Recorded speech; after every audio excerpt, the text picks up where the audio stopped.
Hola, ¿cómo están? Muy buenas tardes a todos y todas. Estoy muy feliz nuevamente aquí en Epogé, en la secuencia de diálogos con Epogé, en un día muy especial también para la salud mental, porque es el día en que se celebra mundialmente la salud mental, ¿no? Y, y es un placer poder tener en este día a un gran profesional que nos pueda contar un poquito de la psicoterapia humanista existencial. Pero antes de ello, quiero hablar un poquito sobre la salud mental, que es tan importante y que hoy en día, a raíz de la pandemia, se ha vuelto un tema eh, que todo el mundo habla, ¿no? Y siento que es bastante bueno eso, ¿no? La Federación de Salud Mental en 1992 promovió este día justamente para poder equiparar, ¿no? La salud mental con la salud física, ¿no?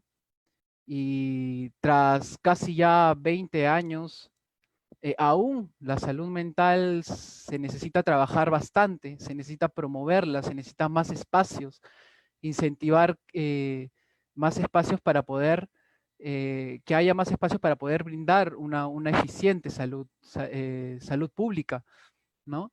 Eh, en estas fechas salen muchos datos reales, más que penosos, ¿no? Como cada 40 segundos una persona se, se suicida, ¿no? Y eso es bastante lamentable, bastante triste, ¿no? Datos aquí en el Perú es que el 20% de la población mundial sufre de una ansiedad, ¿no? Entonces, eh, es por eso que también es una motivación grande para mí generar espacios en donde podamos compartir, conocer, deconstruir el conocimiento y saber que los problemas mentales son comunes, son propios, somos seres humanos. Creo que todos debemos aprender a gestionar las emociones, a crear y deconstruir creencias, poder convivir aprender estilos de afrontamiento para poder convivir con la ansiedad, el estrés diario, del trabajo, del futuro, entre otros, ¿no? Y esa es mi gran motivación, por eso este espacio Epogé. Y sin más preámbulos, porque estoy seguro que hay mucho por hablar sobre la psicoterapia humanista existencial, más que todo, qué es el humanismo, de qué nos sirve, para qué saber de este tema, si soy psicólogo o no, por qué me interesaría este tema. Todas estas respuestas que espero podamos dejar nuestro granito de arena con, con el director y también mi profesor, ¿no? Del Instituto Nacional de Psicoterapeuta Humanista, que bueno, le doy la bienvenida a Carlos, ¿no? A ver si Carlos está. Hola Carlos, ¿Qué ¿cómo tal? estás? Gracias por estar aquí. Buenas noches, Jean-Pierre. Buenas noches a todos, a todo el público de Poge. Muchas gracias por la invitación. Gracias por darme la oportunidad de poder estar acá y poder conversar sobre esto que es la psicoterapia humanista existencial y sobre todo en un día tan importante como el día de hoy, como bien has mencionado, ¿no? El Día de la Salud Ujú, Mental a nivel mundial nos trae el deber de reflexionar sobre la importancia de la salud mental, sobre todo en un momento como este, ¿no? Un momento en el que la salud mental tiene tantos, está tan desquebrajada, está tan vulnerable, está tan presente, ¿no? ujú. Bien has hablado tú del suicidio, la depresión, la ansiedad, las problemáticas que aparecen, las crisis de pareja, las crisis en la familia. Ujú. Ujú. Sí, efectivamente, ¿no? Y creo que se puede abordar de distintas miradas, ¿no? Carlos, de distintas miradas. Y hoy, ¿no? Creo que la mirada principal que le vamos a dar a estos temas de la depresión, la ansiedad, podría ser justamente el humanismo existencial, ¿no? Y quería comenzar con la gran pregunta, ¿no? Con la gran pregunta que está en nuestro post, ¿no? Eh, ¿qué es la psicoterapia humanista existencial, ¿no? ¿Cómo se puede entender el humanismo existencial de manera general, ¿no? Y después probablemente aterrizarlo en la actualidad, ¿no? Y bueno, y antes de seguir, no se olviden de cualquier pregunta o duda que puedan tener. Carlos es psicoterapeuta, humanista existencial, también psicoterapeuta de pareja, ¿no? Y psicólogo clínico. Entonces, cualquier duda que puedan tener los que están viéndonos, no duden en escribirnos, ¿no? En escribirnos en el transcurso de lo que podamos estar hablando, ¿no? Bueno, Carlos, te dejo la palabra. La psicoterapia humanista es una psicoterapia que es considerada la tercera fuerza de las corrientes psicoterapéuticas, ¿no? La Ujú, primera es el psicoanálisis, la segunda es la terapia cognitivo-conductual y la tercera es la terapia humanista. Digamos que uno de los fundadores de la terapia humanista es Abraham Maslow, en 1950, en la década de los 50, junto con otros representantes estadounidenses, en su mayoría migrantes europeos tras la Segunda Guerra Mundial, como Carl Rogers, mismo Maslow, ¿no? Rogers es estadounidense, Maslow también, Peirce es europeo, migra a Estados Unidos, y entre ellos crean esta llamada tercera fuerza. La terapia humanista existencial propiamente dicha es una terapia más atribuida a Víctor Frankl, que nombre completo y, digamos, el bien pronunciado, el nombre de la corriente que crea Víctor Frankl es el análisis existencial y logoterapia.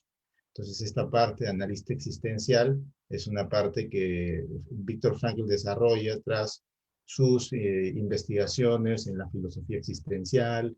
Él fue psiquiatra, fue médico, se introdujo mucho en el mundo de la antropología, de la filosofía existencial, de la psicología, y él crea esta corriente, ¿no? Psicoterapéutica existencial, por eso es análisis existencial, y luego viene la parte logoterapéutica, que es la parte del sentido, y esto que mucho hablamos en la formación de psicoterapia claro, humanista, y que es muy profundo, ¿no? Porque es la oportunidad de darle esta mirada mucho más profunda, introduciendo la mirada existencial de la filosofía en la práctica psicoterapéutica. Esto ujú, sumándole a todos estos aportes humanistas, viendo al ser humano de- como alguien que no solamente tiene un rol pasivo en el acto terapéutico, ¿no? No solamente es resultado de sus condicionamientos, por un lado, o no es solamente, como podría decir, la terapia cognitiva, no, la terapia conductual y cognitiva también, no solamente somos resultado de nuestros esquemas cognitivos, o nuestra manera de pensar, sino hay un ser que decide desde la mirada existencial, la libertad, la responsabilidad. No solamente somos resultado de nuestros impulsos, ¿no? Como diría el psicoanálisis, el ello, el impulso del instinto más primario, ¿no? Si no somos algo más, desde la mirada humanista existencial, hay un núcleo sano, es una mirada, digamos, que tiene muchos matices, porque como te he comentado, tiene que ver con muchos autores, más o menos alrededor de la década de los 50 se fue desarrollando. Hay cabezas importantes como Maslow, como puede ser Rogers, como puede ser Eugene Gendlin, el mismo Peirce, ¿no? También muchos de la terapia gestalt relacional, Viktor Frankl. Hay también post-franklianos, post-rogerianos, terapeutas Gestalt, ¿no? Gestalt más contemporánea. Y también estamos hablando de que la terapia humanista se va contextualizando. No solamente se evoluciona en un contexto como el europeo o el estadounidense, sino también hay muchas miradas que vienen de Latinoamérica misma. Entonces, esto es muy interesante porque se le da otra lectura a los textos y se le pone un aporte, se le da un aporte ya como poniéndola en contraposición con las realidades en el siglo XXI, las distintas problemáticas. Ujú. ujú, ujú. Y Carlos, imaginemos que, por ejemplo, ¿no? Acá tenemos como que personas que no son psicólogos ni psicólogas, ¿no? ¿Cómo podrían entender o cómo podrían ver el humanismo existencial, ¿no? Eh, un estilo de vida o un pensamiento, ¿no? Una ideología, se podría decir, se podría aprender para poder convivir en la actualidad. ¿Para qué nos serviría conocer del humanismo, ¿no? Saber un poco más del humanismo, de todos estos autores que nos permiten tener una visión más compleja del ser humano, ¿no? Eh, para qué nos serviría en estos tiempos poder conocer, ¿no? Conocer el humanismo, conocer el existencialismo? ¿Qué nos podría permitir, qué nos podría permitir conocer de nosotros o del mundo? ¿Qué mirada nos podría dar? Pasa que en una sociedad como la nuestra, en la que pesa mucho más, digamos, entre los números y las letras, pesan más los números, pesa más lo cuantitativo, pesa más los negocios, pesa más la ingeniería, pesa más lo práctico, lo inmediato. Justamente la mirada humanista, que no solamente pertenece a la psicología o la psicoterapia, sino es una corriente de pensamiento. Se habla del humanismo, por ejemplo, de la Facultad de Humanidades. Ahí es un compendio entre la literatura, la filosofía, la antropología, en la católica, por ejemplo, ¿no? La Facultad de Humanidades. Hace alusión a esta reflexión sobre lo humano, lo propiamente humano, lo indómitamente humano. Igual sucede en la psicología y en la psicoterapia. Hay una corriente que rescata esto, lo humano, la potencialidad de lo humano de las personas. No tiene una mirada patologizante, como puede tener la mirada clínica o la mirada psiquiátrica, y tiene una mirada, justamente Víctor Frankl nos habla mucho de eso, sobre la mirada antropológica y la cosmovisión del ser humano. Ver al ser humano como alguien más complejo de lo que aparentemente es. No quedarnos con eso, lo inmediato, eso lo cuantificable, eso lo percibible, sino reconocer que el ser humano, que todos somos distintos, que todos somos tan complejos como nuestra imaginación puede llegar a plantearlo, o incluso hasta más. Entonces, reconocer esas diferencias, no centrarnos solamente en las igualdades.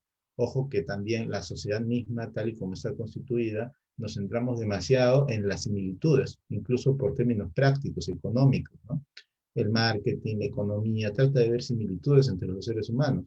Justamente la mirada humanista lo que busca es centrarse en las diferencias de todos nosotros y de qué manera podemos lidiar con las diferencias, haciendo referencias no solamente a lo palpable, ¿no? A lo observable, a lo conductual, sino haciendo referencia a lo propio, a lo emocional, a lo simbólico, a la experiencia de cada uno de nosotros, en función también a la misma historia. Víctor Frankl hablaba mucho de hacer el giro del diagnóstico, en vez de centrarnos en el diagnóstico, centrarnos en la historia clínica o en la historia de la persona con la que nosotros vamos vinculándonos en este espacio llamado terapia, ¿no? En este espacio terapéutico.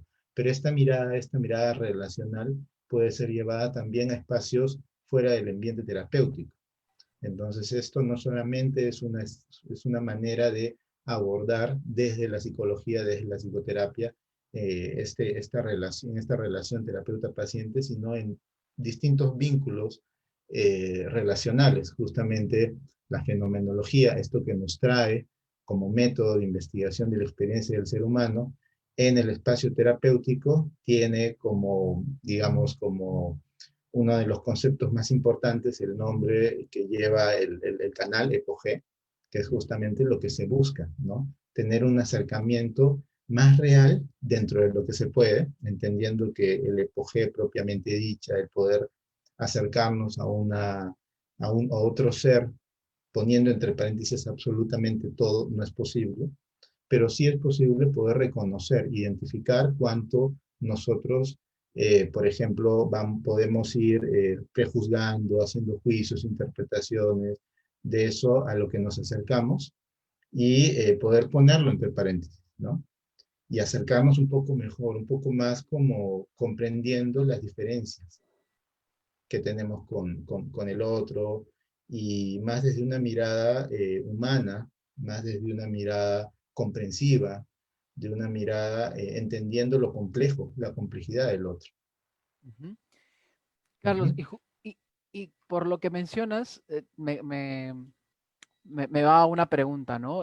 ¿Tú crees que en la actualidad, ¿no? En la actualidad, en los diversos cambios que estamos expuestos, ¿no? ¿Crees que la mejor forma de afrontar estos cambios, todo lo que está sucediendo, es darle una mirada humanista? ¿Crees que es la mejor forma? Yo no sé si es la mejor, Ujú, porque, digamos, hay términos prácticos en los que obviamente también es importante tener una mirada práctica. Eh, ujú, por ejemplo, qué sé yo, una mirada más como dentro del abordaje, ¿no? Más, ujú, una mirada más estratégica breve o una intervención más práctica. Es importante tenerlo en cuenta, sí. El ujú, tema es como, lamentablemente, y eso lo conversábamos con anterioridad, ¿no? eh, las facultades de psicología, eh, no, muchas de ellas, la gran mayoría, por no decir casi todas, ¿no? No incluye la mirada humanista o no profundiza en ella. Muchos psicólogos terminan concluyendo con que esta mirada es muy superficial, es poco aplicativa, ¿no? Es muy idealista, no hay manera de poder lidiar con la experiencia de otra persona a través de esta mirada. Se le da mucho peso a la manera práctica del abordaje o al darle, se le da importancia, mucha importancia también a lo visible, a lo cuantificable, a lo medible y al ujú. diagnóstico propiamente dicho. Entonces, puede ayudar mucho esta mirada. Y es útil que sea integrada dentro de la formación, no solamente, como te repito, también no solamente a la formación de psicólogos, sino también a la formación de gente de otras facultades, de ciencias, por ejemplo, la economía, ya mirando también el humanismo no solamente como algo que pertenece a la psicoterapia, sino como una escuela de humanidades, un Claro. pensamiento humanista, ¿no? Dentro de la literatura, la filosofía, la lingüística, todo esto llevado a las facultades de ciencias, los mismos profesores también. O sea, una formación de docente con una mirada humanista es mucho mejor, mucho más, una mirada más holística, darle al profesor la capacidad de poder tener una mirada más holística que solamente, si solamente tuviera una mirada de un profesor convencional, ¿no? Una mirada de Claro. educación convencional. Claro, y ahí agregando, no, no sé, ahí agregando me resuena que un profesor con una mirada humanista podría sostener más la clase, ser más comprensivo para comprender las emociones, los comportamientos de los chicos. Y los chicos no hablo de los niños solamente, hablo de las diversas etapas de desarrollo, ¿no? Una mirada mucho más compleja, por decirlo así, ¿no?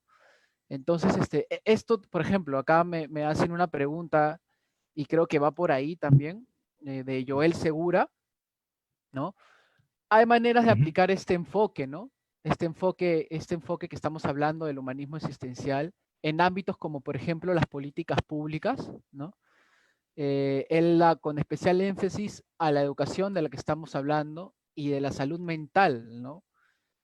¿Cómo podríamos, Sí, yo creo que en principio es aplicable, ¿no? O sea, pero sobre todo en las políticas públicas lo más importante es llevarlo a la práctica y tener la intención, ¿no? Entonces, si uno amplía la mirada del humanismo, por ejemplo, Joel plantea ejemplos de políticas públicas con énfasis en la educación. Tengo unos amigos de literatura de distintas facultades que tienen un proyecto que se llama Lava Perú, que es Laboratorio de Vanguardia Pedagógica, y ellos tienen como fin, tienen este fin, ¿no? O sea, el llevar la educación, una educación más centrada en el humanismo, a nivel de políticas públicas. Y todo eso es un esfuerzo, ¿no? Un esfuerzo que en este caso viene de lo privado, pero en búsqueda también de algún tipo de subvención, ministerios, Ministerio de Cultura, Ministerio de Educación, y por otro lado, como lo que plantea Joel también es la pregunta sobre de qué manera se podría enfocar en espacios, ¿no? O en políticas públicas en la salud mental. Eso también es aplicable. Entonces, obviamente es más difícil porque yo que he trabajado un tiempo en hospitales, en el hospital Revalidati, por ejemplo, la aplicación de la misma psicoterapia es bastante precaria. Terapias muy espaciadas, una vez al mes. Muchos de los trabajadores también tienen muchos no tienen ni siquiera formación psicoterapéutica, o los espacios son muy reducidos, son de intervenciones de media hora. Es muy difícil, ¿no? Es muy difícil. Para eso también es importante cambiar todo el sistema no solamente de salud mental, sino el de salud en general. O sea, todo esto lamentablemente también es un entramado. La salud en general tendría que cambiar para que la salud mental comience a tener un impacto, ¿no? Un impacto en su forma de lidiar con los pacientes. Ujú. No, y también como finalmente siento que los que están a cargo, ¿no? Los que están con la bandera al frente, promocionando la salud mental, también se ven en un momento estancados, finalmente por el sistema que el sistema sigue igual de similar de pocas oportunidades, poco presupuesto, hay mucha burocracia. Y la vez pasada estaba leyendo que habían 3 psiquiatras por miles de peruanos, ¿no? Entonces, también la necesidad de tener profesionales psicólogos y psiquiatras también para que trabajen de la mano como complemento, hace que estemos de una manera muy paupérrima, ¿no? A niveles hablando de gestiones públicas para la salud mental, ¿no? Eh, y si eso en nuestras manos, Carlos, si en nuestras manos no está, porque, o sea, lo podemos hablar y conversar, pero en nuestras manos ahí, para poner nuestras manos en práctica en ese espacio de la salud pública, no lo tenemos. ¿Qué podríamos hacer, ¿no? Para mejorar, ¿no? En casa o en nuestras relaciones, teniendo siempre en cuenta la mirada humanista, ¿no?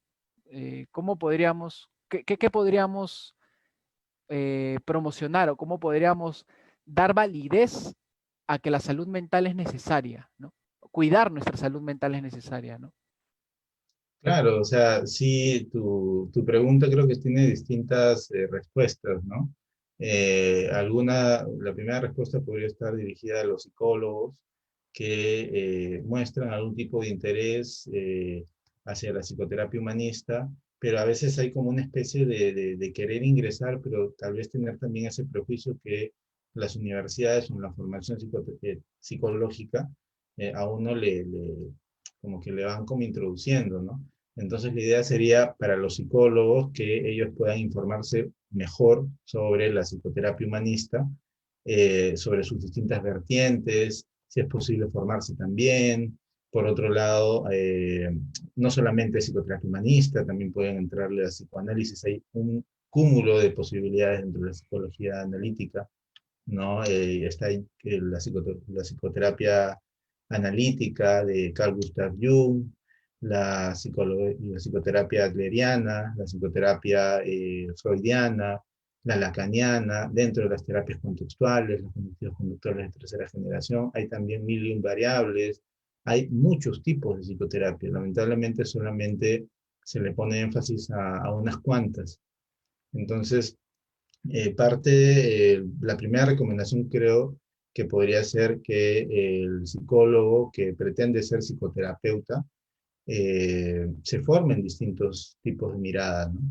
Entonces podría ser, por ejemplo, yo creo que un terapeuta que se va a dedicar a esto, un psicólogo que se va a dedicar a la psicoterapia, tendría que formarse, tendría que por lo menos tener una formación en cognitivo conductual, una formación en psicoterapia humanista, una formación en psicoanálisis, una formación en terapia sistémica y si quiere una formación en terapia transgeneracional, transpersonal. Entonces ahí estamos hablando de una formación más o menos de unos 15 años. Digo, si es lo mínimo, si uno quiere dedicarse a la psicoterapia, lo mínimo que tendría que hacer es dedicarse buen tiempo a la psicoterapia, formándose, eh, desde cero en cada una de estas corrientes. El gran problema es que uno entra con mucho prejuicio a las formaciones terapéuticas. Pero uno como terapeuta, como psicólogo, tiene que tener la apertura de pensamiento y comprender que el paciente no tiene que adaptarse a mí, que yo tengo que adaptarme al paciente. Entonces mi deber es seguir formándome. Entonces seguir formándose, pero hay muchos terapeutas que solamente se forman en una corriente o no van a terapia, ese es otro gran tema. Muchos psicólogos jamás han pisado un espacio terapéutico, muchos terapeutas tampoco han pisado un espacio terapéutico. Entonces la gran crítica y la gran reflexión podría ser para los psicólogos en primer lugar. Ujú. Por otro lado, una persona que quiere, tú me preguntas, ¿no? ¿De qué manera las personas en general, me imagino que te refieres a las personas que no son psicólogas, Claro, que no son psicólogos, psicólogos o de qué psicólogas. manera podrían acercarse a la psicoterapia humanista o de qué manera podría ellos o sea, darles a ellos entender que la salud mental es importante. Ujú. Yo creo que pues una opción es ir a terapia, otra opción es ver, eh, poder, bueno, podríamos hacer una charla sobre eso, ¿no? El por qué, la importancia de la salud mental, la psicoeducación ahí es importante. O sea, básicamente el deber del psicólogo también es psicoeducar, darles a entender a las personas que no solamente la salud física es importante, que uno puede enfermar físicamente, pero también enfermar mentalmente. El estrés, la ansiedad, el duelo, el dolor interno, el no poder dormir, lo que para los médicos puede ser una fibromialgia. Entonces, lamentablemente, también muchos médicos minimizan cualquier dolencia emocional. Entonces uno puede hablar ahí, por ejemplo, de dolor emocional, dolor físico, una herida emocional, puede ser aún incluso más fuerte experiencialmente que una herida, que una afección física. Entonces uno tiene que, como terapeuta, como psicólogo, psicoeducar a las personas y poder de alguna manera hacerles reflexionar sobre esto. Yo creo que es importante la reflexión sobre esto, crear espacios, ¿no? Para muchas personas ir a terapia es un tabú, o ir al Exacto. psicólogo es un tabú. Lamentablemente estamos en una sociedad en donde la cultura psicológica, psicoterapéutica es nula. Entonces hay muchos prejuicios. Si yo voy a terapia, seguramente estoy enfermo, tengo alguna patología, está bueno, esta chapa de loquero, ¿no? Que en lugares no tan lejanos como Argentina, por ejemplo, es algo rarísimo, ¿no? Sería algo rarísimo que una persona no vaya a terapia. Ahí lo más normal es ir a terapia, todo el mundo va a terapia. Entonces hay un real interés por preocuparse en la salud mental de cada uno. Eso no se impone, o sea, la única manera de poder llegar a eso es desmitificando varias cosas. O sea, hay muchas cosas que no se hablan, por ejemplo, de las relaciones de pareja, no se habla del abandono, no se habla de la infidelidad, no se habla de muchos temas, ¿no? Del aborto, no se habla de la salud mental, no se habla sobre la importancia de la terapia, no se habla de muchas Es cosas. como Entonces, en primer lugar, sí, perdón sí, que te corte, Carlos, pero es sí, como sí, que la gente le tiene miedo a esas palabras, ¿no? O sea, sí, es como que hay un cierto temor de poder seguir ahondando el concepto, la idea que tienes de esa palabra, ¿no? O sea, es como, ¿qué piensas tú desde tu experiencia sobre el aborto? ¿Qué piensas tú desde tu experiencia sobre la salud mental, sobre la ansiedad, sobre la depresión? Es como que creen que, no sé, tú me corregirás, Carlos, pero es como que creen de que, por ejemplo, yo digo muerte y un día hagamos una charla de la muerte, es como que la gente ya piensa que la estoy llamando, ¿no? O sea, es como que en algún momento claro, ya va a venir la muerte, ¿no? O sea, y me parece un poco gracioso porque si no llamarías dinero y el dinero vendría y no viene, ¿no? O sea, es como que tenemos esa creencia fuerte, ¿no? De pensar que hablar de un tema es atraerlo y de una forma negativa, ¿no? ¿Qué opinas sobre eso, Carlos? no, claro, hablar, por ejemplo, de este tema que traes acá a la mesa, la muerte, hablar sobre el dolor, el duelo mismo cuando uno pierde algo, hablar sobre la incertidumbre, la muerte, la soledad, puede ser algo que movilice a muchas personas. ¿Por qué? Porque, claro, una posibilidad es que se piense que se está atrayendo. Otra posibilidad también es que simplemente movilice mucho emocionalmente. La gente no habla de sus emociones, sobre todo los hombres, y así es, ¿no? Sí, Entonces, hay mucha limitación de hablar y no hay muchos espacios. Entonces, una posibilidad para generar un cambio, por ejemplo, puede ser hacer este tipo de actividades que tú estás realizando, el crear mm, un espacio de conversación, de diálogo. Por eso invitamos también a las personas que están escuchándonos a que hagan preguntas, comentarios, porque la idea es que sea un espacio dinámico, un espacio de claro, interacción, y la idea es que siempre sea así, pues, ¿no? Yo sí, celebro la existencia de este espacio y que siga adelante y que siga habiendo sí, bastante conversación con las personas que están viendo, ¿no? Viéndonos. Por y, otro lado, tú comentabas sobre los psiquiatras también. ujú, En el caso de los psiquiatras a nivel mundial cada vez son menos. Eso es cierto también. ujú, A nivel mundial cada vez son menos y hay mucho, yo conozco, bueno, yo tengo unos psiquiatras, unos amigos psiquiatras a quienes yo les derivo los pacientes que yo tengo que requieren algún tipo de ayuda psiquiátrica, que son ellos muy buenos y ellos tienen ya una formación humanista. Yo los derivo a ellos porque tienen esta formación humanista, porque considero que son muy buenos. Muchos pacientes míos me han dicho que han notado una gran diferencia entre su manera de tratarlos, la manera de ellos, a diferencia de la manera de tratar de otros psiquiatras. O sea, lamentablemente ahí hay un tema de que, claro, ser psiquiatra es en el Perú otro nivel, ¿no? El psicólogo está acá, el psiquiatra está acá, el psicólogo clínico, el psiquiatra gana más dinero por cada consulta, mm, requiere menos compromiso emocional dentro de las sesiones duran menos tiempo. Entonces, incluso psiquiatras que se han formado como terapeutas humanistas más por un tema personal, terminan no ejerciendo la psicoterapia humanista, pero yo los derivo porque tienen ese contacto humano y tienen mucho tino al medicar. Sabemos todo esto de la fármaco, los farmacología, problemas de los fármacos, ah, claro, ¿cómo se llama?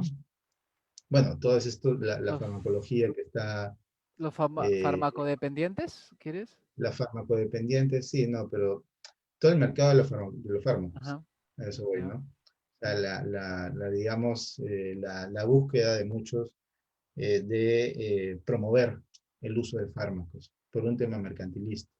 ah, Entonces, no me yo no consta. estoy en contra del uso de los fármacos. El problema es cuando la terapia se basa solo en fármacos, o sea, solamente hay Ah, una terapia farmacológica, solamente uno va a terapia farmacológica.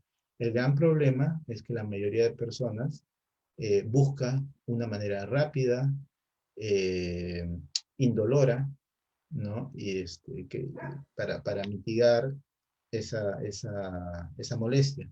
Y muchas personas por eso acuden a la psiquiatría, a los psiquiatras o al uso de fármacos.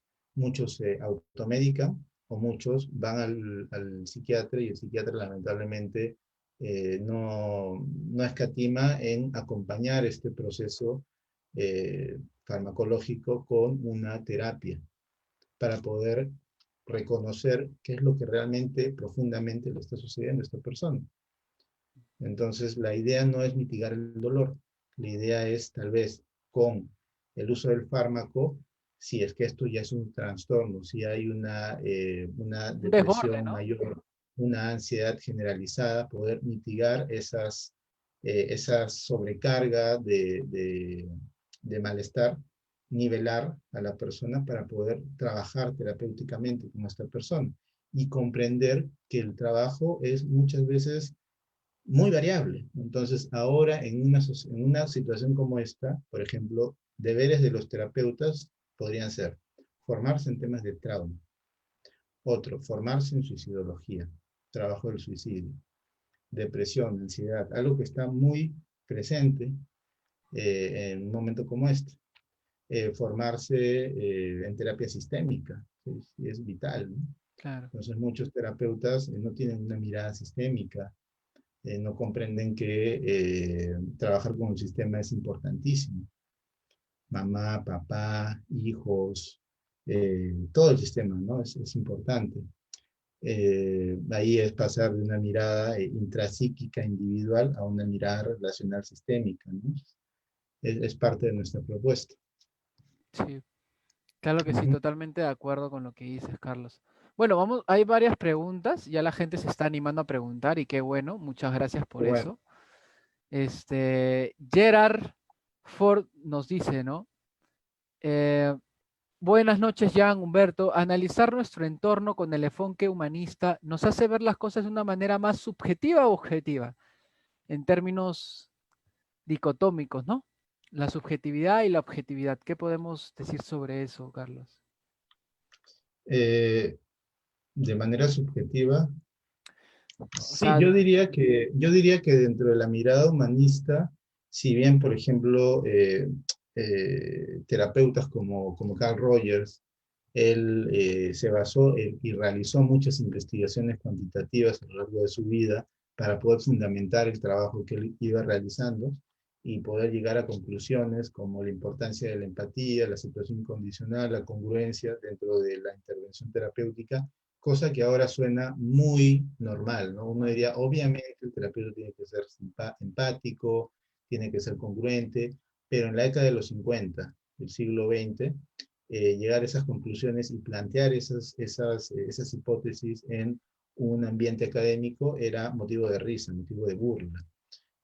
Para él fue muy difícil, pero él fundamentó todo ese trabajo con estadísticas, buscando objetividad.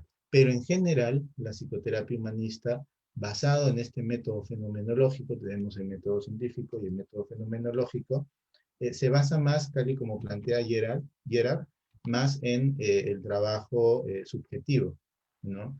Revalorar lo subjetivo, comprender que lo objetivo es también una quimera hasta cierto punto. Claro, uno puede hablar de las investigaciones, cómo es posible, si la objetividad es la búsqueda que todo científico tendría que tener, pero en la realidad yo pienso, es mi manera de, eso ahí yo me hago cargo de mis palabras, que ujú, la psicología no es una ciencia.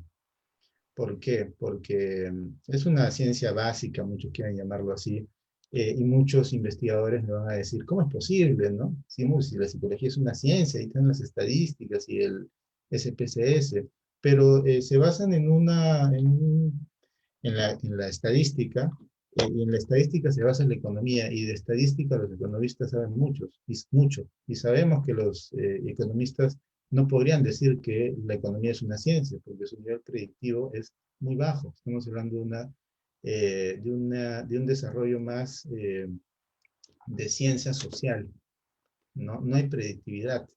Cuando hablamos de la importancia, por ejemplo, de validar una prueba en una población como la peruana, ¿no? O la limeña, son herramientas muy útiles que nos pueden dar luz para muchas cosas, pero de manera interventiva, mucho se habla, ¿no? Ahora cuando se habla de terapia, muchos dicen, ¿no?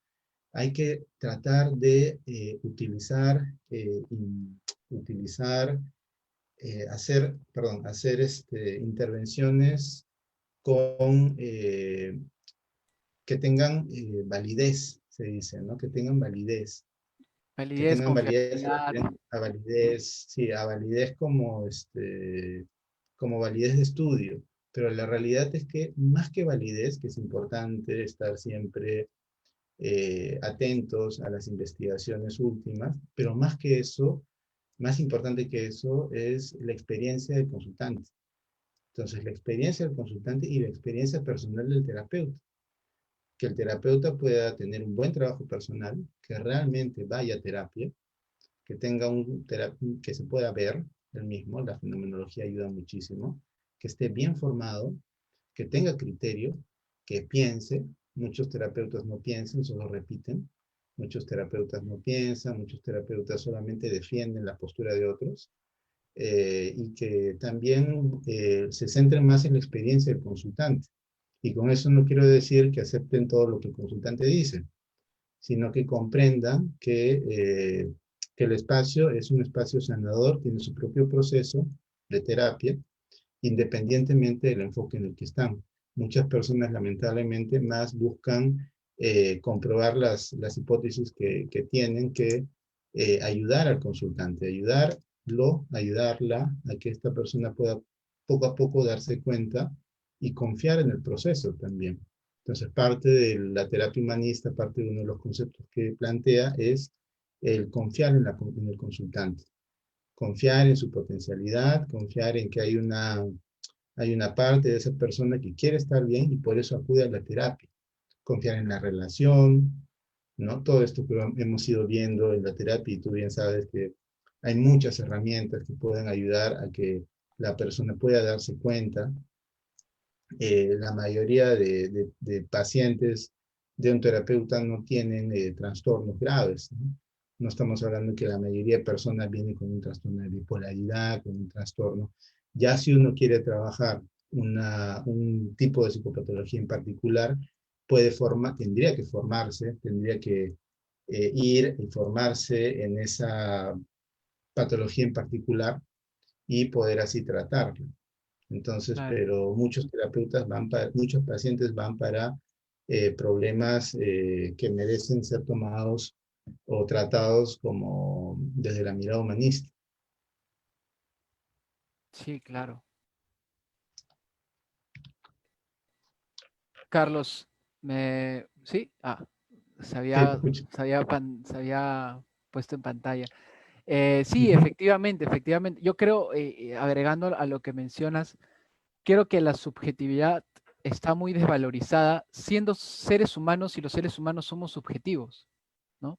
Claro. Finalmente, o sea, y una vez en pregrado, cuando estaba estudiando, y se me quedó muy grabado, ¿no? Que la objetividad es la relación de intersubjetividades, finalmente, ¿no?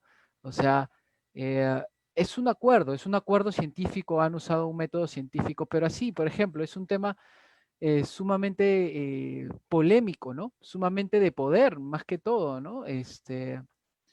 Me, se me viene a la mente el tema del aborto en el sentido de que hay muchas investigaciones científicas que desde ya el, el feto ya ni bien fecundado ya hay vida y a nivel científico está comprobado, pero hay un gran porcentaje de también científicos con evidencia empírica que demuestran lo contrario. Entonces, yo creo finalmente, ¿no? Que es cuestión de interés, de intención, la intencionalidad que nosotros le damos para darle sentido a las cosas, ¿no? Es finalmente lo que vamos a poder llamar objetividad, finalmente, ¿no? Y, y yo, bueno, invito, ¿no? Que vean lo subjetivo como algo valorable, ¿no? Como algo que nos pertenece, ¿no? Porque finalmente cada ser humano es único, ¿no? Y este es de la mirada humanista, ¿no? Singular, Ujú. ¿no? Que no hay ninguna copia de nosotros, entonces realmente somos experiencia, entonces es muy difícil ese margen de error que tú comentas que existe en la economía, que existe en las ciencias sociales, va a haber un margen de error. O sea, en los estudios de las tesis estadísticas, cuantitativas, cualitativas, se tiene en todo el método y resultado poner el margen de error también, ¿no? Porque hay un margen de error, no es predictivo, ¿no? Y no es universal, no es un empírico, imperativo categórico, ¿no? Como diría Kant, ¿no? Entonces, hay que tomar en cuenta, eso agregaría a lo que tú comentas, ¿no? ¿No, Carlos? Tal cual, la Sí, revaloración de la mirada de la persona justamente es una característica de la psicoterapia humanista, ¿no?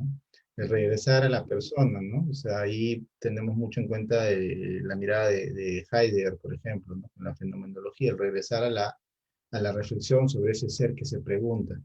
Entonces, ya no solo hablar hacia afuera, preguntarnos por el sentido de la vida, por ejemplo, sino regresar y preguntarme yo sobre el sentido de mi vida, y cada uno reflexionar sobre uno mismo, sobre la mirada de uno mismo, qué es lo que a cada uno le está sucediendo, y eso es una mirada propiamente subjetiva, ¿no? Entonces, tal cuando cual. estamos hablando de trabajar con alguien, estamos hablando de trabajar con la subjetividad, el sujeto, ¿no? El sujeto, la subjetividad de esa persona. Y para esto nosotros tenemos que contactar también con nuestra subjetividad, nuestra particularidad, y el trabajo ahí personal es indispensable. Claro, Entonces, como tú bien has dicho, revalorar la subjetividad. Ujú. claro, tal cual, tal cual. Eh, Silvia Hoyo nos dice, y sobre todo muy pocas ganas de trabajar con el corazón, ya que la corrupción está en todos lados, en la medicina que dan a los pacientes y la falta de ganas de los doctores, ya que están abarrotados de pacientes. Es muy difícil la situación mental en nuestro país, lamentablemente. Sí, Bueno, es una reforzando, reflexión. sí, reforzando lo que estábamos comentando, ¿no? Y Y bueno, creo que la mirada positiva que le podemos dar a esto es que justamente nazca los espacios, la virtualización, lo digital está, ¿no? Entonces, es una herramienta que podríamos usarla justamente para promocionar espacios de salud mental, para promocionar las formaciones, para, en un video de un minuto, hay ciertas palabras que un psicólogo, un psiquiatra pueda decir y ya estás ayudando a varias personas que necesitan Ujú. ser escuchadas o mirar eso, ¿no? Finalmente. Helen Sí. Martínez nos dice, buenas noches, de acuerdo a su mirada, ¿cuál es el cambio, de acuerdo a su El camino. mirada, claro, cuál es el camino de poder tener mejor llegada a los hijos desde la mirada humanista? Eh, ¿Cuál es el mejor camino de poder tener una mejor llegada a los hijos? Bueno, yo creo que en principio es buscar contactarse con ellos, ¿no? O sea, ahí el trabajo se dice, ¿no? A mí me gusta mucho una frase que dice, si uno quiere ser padre, un buen padre, lo mejor es uno como adulto trabajar desde la mirada y estar, por ejemplo, del análisis transaccional, trabajar las heridas internas, las heridas que uno tuvo cuando era niño, poder trabajar la relación con los padres, curar esas heridas para no cometer los mismos errores, sino cometer otros errores. Porque uno como padre siempre va a cometer errores. Se dice que no hay padre ni bueno ni malo, sino padres suficientes. Entonces es muy difícil llegar a esa suficiencia. Lamentablemente uno como padre muchas veces siempre va a cometer errores, la mayoría de veces, o es que hice mucho o es que hice poco, y uno tiene que comprender esto, ¿no? Pero ahí el error es cometer los mismos errores que cometieron mis padres conmigo. Entonces, trabajar de una manera más consciente la labor de padre. Entonces, ahí el nivel de conciencia es fundamental, ¿no? Realmente yo estoy viendo a mi hijo o yo estoy viendo tal vez tratando de darle a mi hijo lo que no me dieron mis padres. Es muy común eso, ¿no? Tengo muchos Ah, pacientes, por ejemplo, adolescentes, que lo único que quieren es que su padre, su madre esté ahí, ahí estén presentes, pero el papá y mamá lo único que hacen es buscar la manera de poder darles dinero, poder darles la mejor educación, y eso está muy bien. Pero uno va revisando la historia de esos padres y resulta que ellos no la tuvieron. Y que, claro, quieren darle a los hijos lo que sus padres no le dieron, pero eso puede que no sea lo que realmente quieren profundamente los hijos. Entonces, ver a la otra persona es importante. claro. Ver su existencia, ¿no? Ver su experiencia del hijo que está ahí, ¿no? Ujú. Eh, Después, Priscila Costa nos dice, hay muchos terapeutas que solo te escuchan, pero no te ayudan a ver de otra, no te ayudan a ver de otra perspectiva las cosas para poder cambiar. Claro, eh, ahí tendríamos tendríamos que ver sobre qué terapeuta se está hablando, ¿no? O sea, Ujú, qué tipo de terapeuta se está refiriendo. Entonces hay terapeutas que solamente te escuchan, desde una mirada psicoanalítica podría suponer toda la coherencia del mundo, porque es una terapia en donde el terapeuta no tiene tanto, o sea, su labor dentro del espacio terapéutico no es tan activa, es más analítica. Eh, pero bueno, igual cada uno tiene, cada terapia, cada enfoque terapéutico tiene sus particularidades y sobre todo cada terapeuta tiene sus particularidades. Entonces, claro, lo que el terapeuta tendría que preguntarse o tendría que preguntarle o ella tendría que plantearle al terapeuta es, el terapeuta podría preguntarle ahí, pues, ¿no? Me pregunto si lo que tú necesitas es ser escuchada o tal vez no, ¿no? Y ella tendría que plantearle tal vez al terapeuta lo que le está sucediendo, ¿no? Podría decirle, tú me estás escuchando, me gustaría poder saber qué es lo que tú opinas, ¿no? Cuando cada vez que te hablo, siento que estoy hablando con la pared o no sé qué es lo que ella sentirá. Muchas veces en terapia el paciente se siente corto de poder expresarse, de poder expresar algún tipo de molestia, alguna dificultad, y muchas veces es normal, porque ¿se me escucha? Sí, sí, Sí, estamos escuchando. muchas veces el espacio terapéutico es un espacio muy vertical, ¿no? Donde yo, por ejemplo, en terapia, en la primera sesión, lo que le plantea a mi paciente es si es que en algún momento yo digo algo o hago algo que le incomoda, que me lo pueda decir, porque muchos pacientes no lo dicen, porque lamentablemente está así, ¿no? Una mirada muy como el terapeuta es el que sabe, seguramente si me está escuchando será por algo, si me dice esto otro será por el otro, aunque me haya molestado, no lo digo. Entonces, muchas veces darle esa posibilidad o decirle eso al paciente puede ser muy liberador para que el paciente se dé cuenta que este espacio es un espacio realmente de cuidado hacia él, es un espacio en el que realmente puede poco a poco ir abriéndose más. Entonces, Claro, si Priscila no le pudo decir eso a su terapeuta es porque tal vez, bueno, notándolo, ¿no? Si dice que, que su terapeuta solo escuchaba y eso parece que no le gustaba mucho, entonces, claro, ¿qué pasó que no se lo pudo decir, ¿no? claro. Y ahí agregar algo que comentábamos en la primera charla, Carlos, era de que los pacientes, los consultantes, clientes, depende de cómo, de qué perspectiva lo podamos ver, tienen todo el derecho a preguntar, ¿no? Tienen todo el Claro. derecho a exigir, ¿no? A exigir una psicoterapia, una terapia de calidad, ¿no?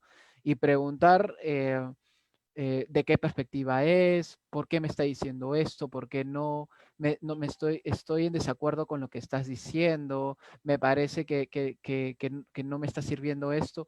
Y no simplemente para satanizar al paciente o satanizar al terapeuta, sino para seguir indagando, porque ahí detrás de eso siempre hay más, ¿no?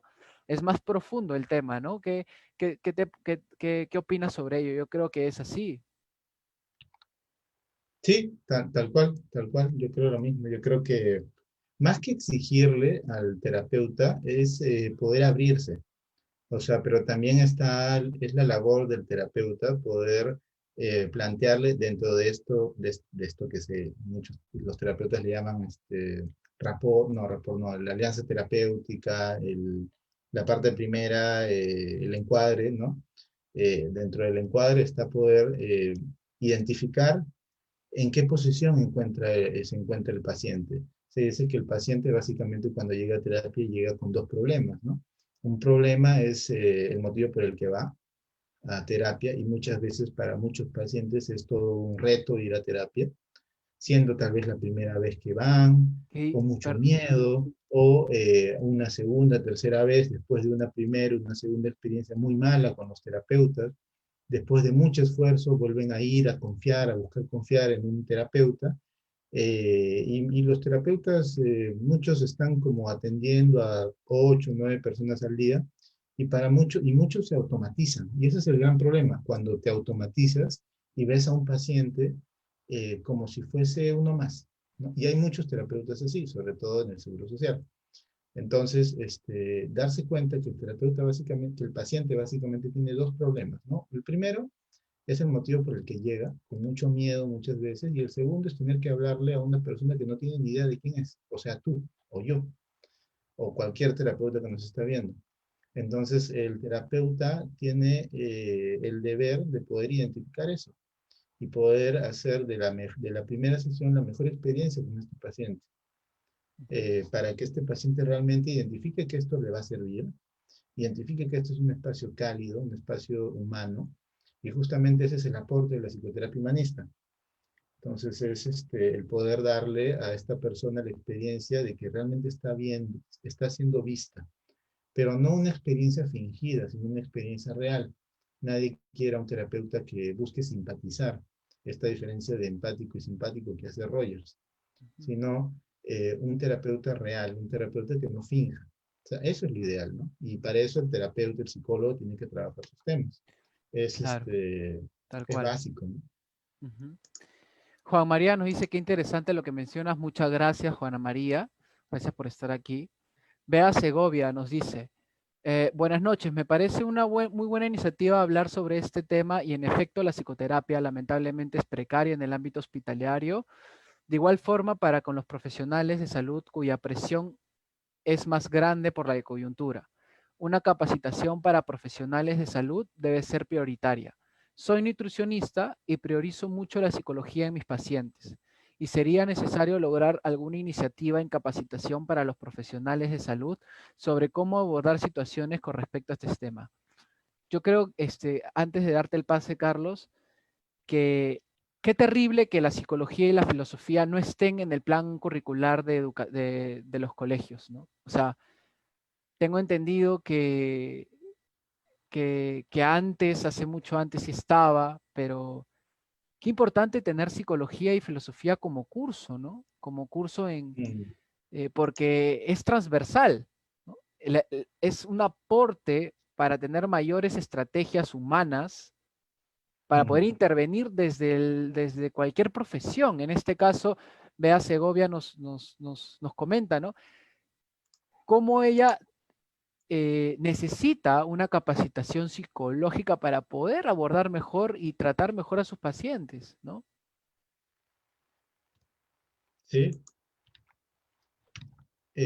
perdón, la pregunta, ¿cuál era? Era como, Más que pregunta, era como que se da cuenta ella ante la precaria situación de la salud mental, dice que es necesario lograr una iniciativa de capacitación para los profesionales de salud, ¿no? Sobre cómo abordar situaciones con respecto a este tema, ¿no? sí, pasa que cuando, claro, hablamos de personal de salud, estamos hablando de un abanico extensísimo de profesionales, ellos muy especializados en sus áreas, ¿no? Por ejemplo, podríamos hablar de geriatras, podríamos hablar de pediatras, podríamos hablar de personal que trabaja con personas que están con enfermedades terminales, Ujú, podríamos hablar de enfermeras, podríamos hablar, no son personal de salud propiamente dicho, pero tienen que lidiar muchas veces con problemas de salud, por ejemplo, los bomberos, ¿no? Muchos de ellos tendrían que capacitarse, muchos de ellos ven cara a cara problemas, dificultades como intentos de suicidio, como gente que es golpeada, ¿no? Entonces hay muchos profesionales de salud propiamente dicha y la psicoterapia humanista puede darles a ellos una mirada mucho más global de lo que es el ser humano, mucha más comprensiva, parte de los 10 pilares que nosotros planteamos como principales fundamentos de aporte de la psicoterapia humanista en general a la psicoterapia, a la psicología, está la confianza en el consultante, ¿no? La comprensión, confiar en la experiencia, centrarse en la experiencia en la que ellos están viviendo, no cuestionamiento de los marcos explicativos externos a la experiencia del consultante, por ejemplo, ¿no? O sea, dejar de lado preconcepciones, dejar de lado las teorías que uno trae y poder acercarse a la persona, ¿no? De manera real. El rol central en la relación terapéutica es otro gran punto. mm, Y son maneras, claro, que uno debería de poder tener en cuenta para cualquier trato dentro de la salud en general, ¿no? Ujú. ujú. La última pregunta, Carlos, porque ya, gracias por seguir con nosotros, porque ya vamos un poquito más de una hora. Eh, ¿Qué opinas de los coach? Marisela Ibáñez Guamán nos pregunta, ¿no? ¿Qué opinas de los coach que hoy en día se promocionan mucho y muchos de ellos no son psicólogos, ¿no? Sí, el gran problema ahí no es el coach propiamente dicho, desde mi perspectiva, ¿no? Sino el gran problema son los terapeutas, perdón, la gente que no tiene formación como psicólogos, que se dedica a esto y que son básicamente intervenciones bastante prácticas, muy centradas en los objetivos, ¿no? El coach ontológico, el coach de vida, El gran problema es cuando ellos hacen caso omiso a sintomatología mucho más profunda que un terapeuta, que un psicólogo podría abordar, tiene las herramientas para abordar, y ellos buscan hacerse cargo de esto, ¿no? Sin una formación previa, sin haber estudiado psicología, sin haber estudiado psicoterapia, ni mucho menos. Entonces, el gran problema es que estas herramientas son mal usadas por personas sin tener en cuenta que no están capacitadas para lidiar, por ejemplo, con depresión, con ansiedad, con personas, por ejemplo, que presentan, bueno, comenzando con que no tienen la capacidad siquiera de identificar algún rasgo psicopatológico, comenzando con eso.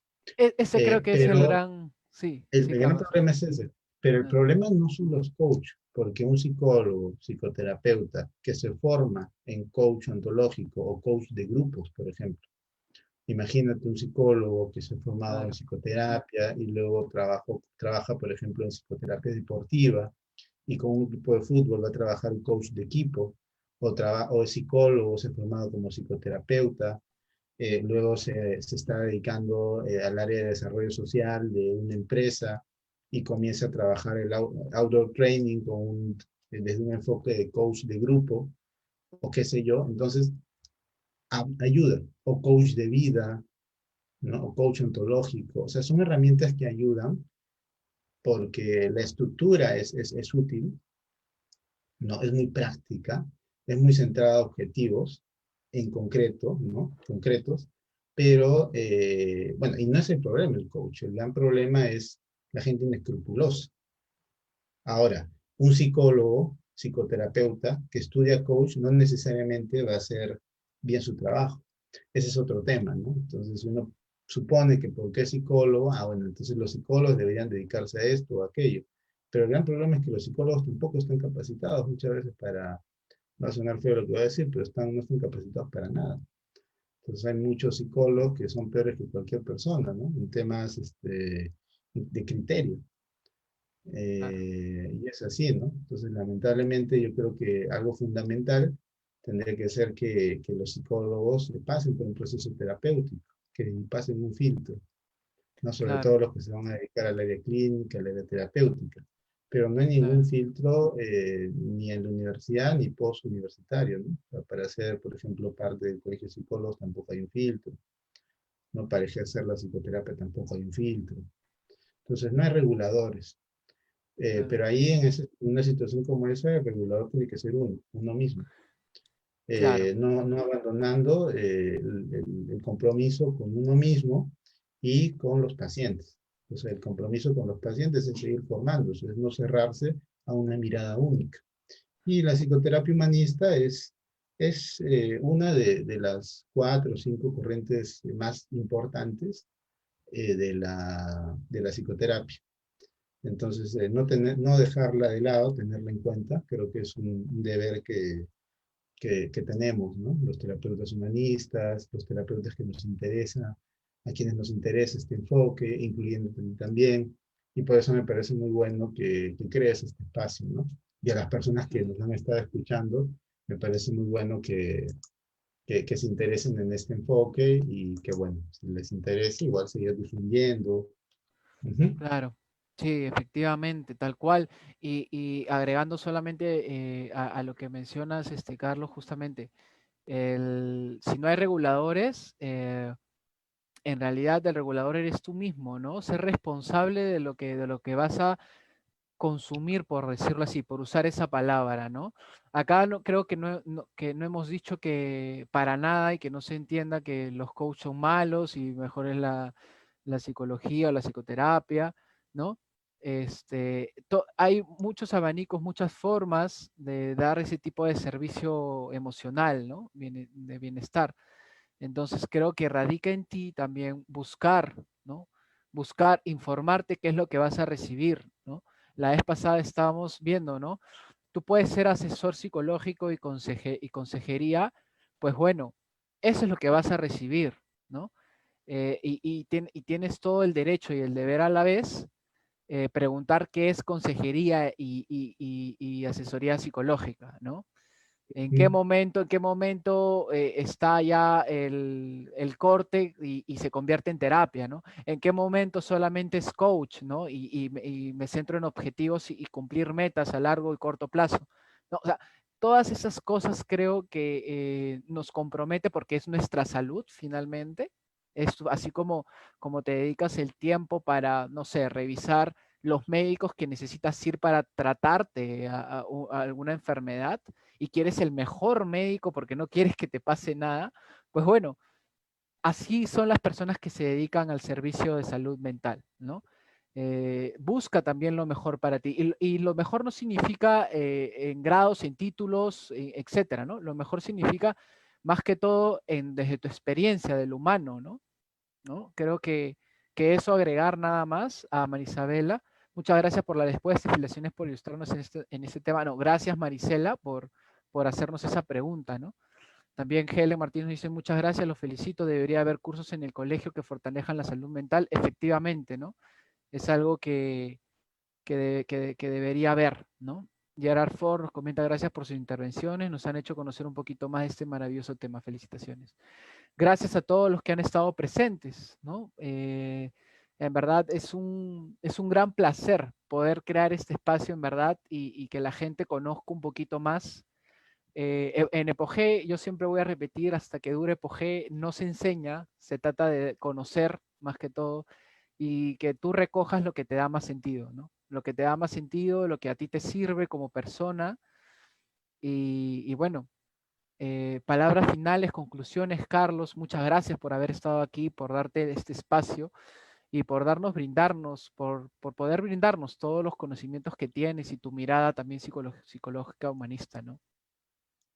Sí, muchas gracias a ti por la invitación, gracias a la gente que nos ha ido siguiendo durante toda la entrevista. Espero que les haya servido en algo, lo conversado contigo.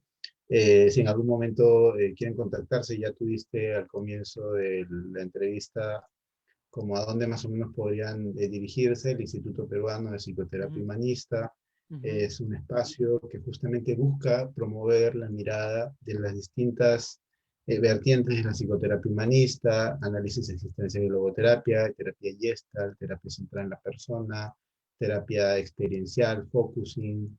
Entonces hay una diversidad, un aporte muy rico de la psicoterapia humanista al, al, a la psicología y a la psicoterapia en general, que justamente este espacio busca promoverlo, ¿no? Hemos hecho jornadas en psicoterapia, hacemos una especialización en arteterapia, desde la mirada humanista, la formación en psicoterapia humanista en donde tú estás, y hay muchos otros claro. proyectos que hemos tenido ya tiempo atrás y que estamos como desarrollando. Así que Ujú, nuevamente, muchas gracias, Jean-Pierre, por el espacio. Espero que te vaya muy bien en las ujú. distintas entrevistas que vayas teniendo y vayas creando también otros espacios dentro de POGE. Muchas gracias. Muchas No, gracias a todos gracias. y muchas gracias también. Ujú. Muchas gracias. Y bueno, creo que lo mencioné, pero igual, tú eres director del Instituto Peruano de Psicoterapia Humanista. Entonces, cualquier consulta, si quieren seguir más hablando de los temas, se pueden contactar con Carlos desde la página del Instituto Peruano, o, o escribirme de la página Epoge y yo le paso el contacto. Bueno, sin más preámbulo, muchas gracias a todos por estar aquí y este ha sido el segundo diálogo y nos vemos en el siguiente. Que tengan muy bonito fin de semana. Hasta luego.